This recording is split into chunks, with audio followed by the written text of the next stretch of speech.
about the shafts. So we are going to design shaft. That means the diameter of the shaft is determined by different loading conditions as well as the amount of power it has to transmit and the speed at which it has to transmit. Next, if you look at the coupling. A coupling is a member which is going to join two shafts. There can be two types of couplings. One is a shaft coupling, another is a pipe coupling. So here we are limited to shaft coupling only. That means whenever you want a shaft of 10 meters in length, in a factory you want to have a shaft of 10 meters length. But in market the shafts are available at 5 meters length only. 5 meter length shafts are cheaper. 5 meter is the standard length, whereas 10 meter is not standard length. Then what we have to do? We have to attach two shafts. How they are going to attach together? With the help of a coupling. A coupling is a device which is used to connect two shafts. Here we have two types of couplings. One is a rigid coupling, another one is a flexible coupling. Rigid coupling is the one, as the name suggests, it is not going to allow any kind of misalignments. That means if this shaft has to be attached to another shaft, both the shafts must be in the same line. Both the shafts must be in the same elevation and both the shafts must be, that means any kind of misalignment, either linear or elevation wise or angular. Any kind of these three misalignments are not permitted, then such kind of coupling is known as rigid coupling. If any of the three or some of these three are permitted, then that is known as flexible coupling. In the rigid coupling, you have things like sleeve coupling and flange coupling.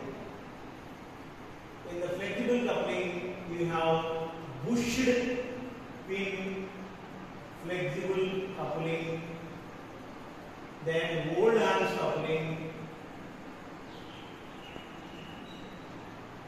then universal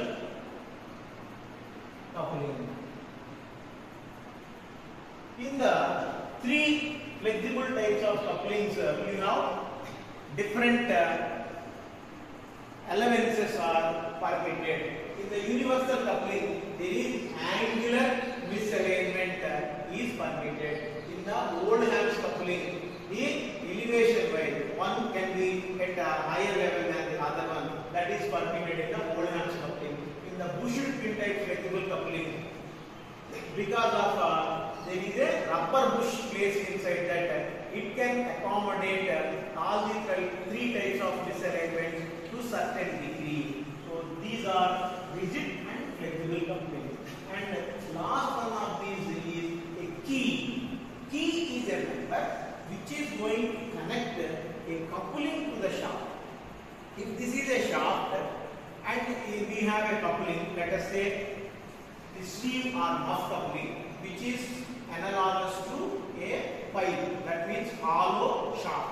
This is a hollow one, this is solid one.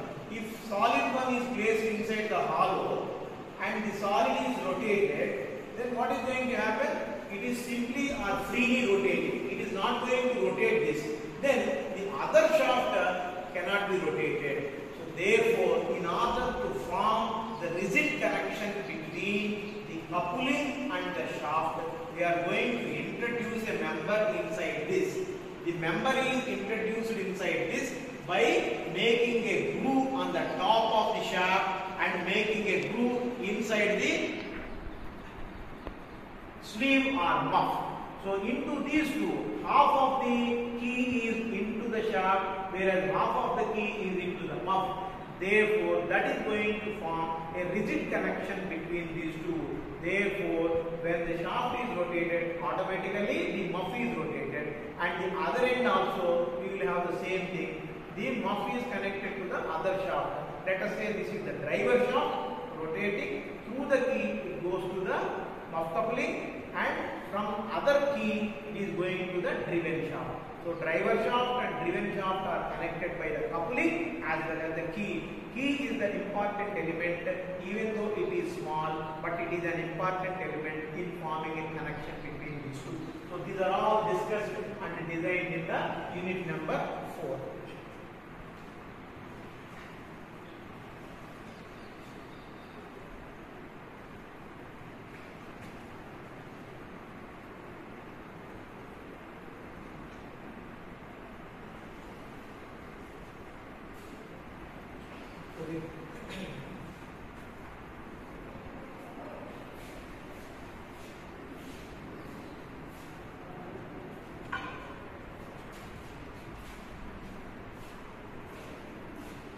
In the unit 5, the last unit, we have the content springs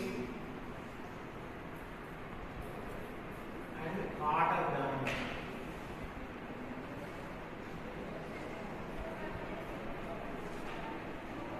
Springs are used to store the energy or dissipate the energy. The springs are used for two purposes.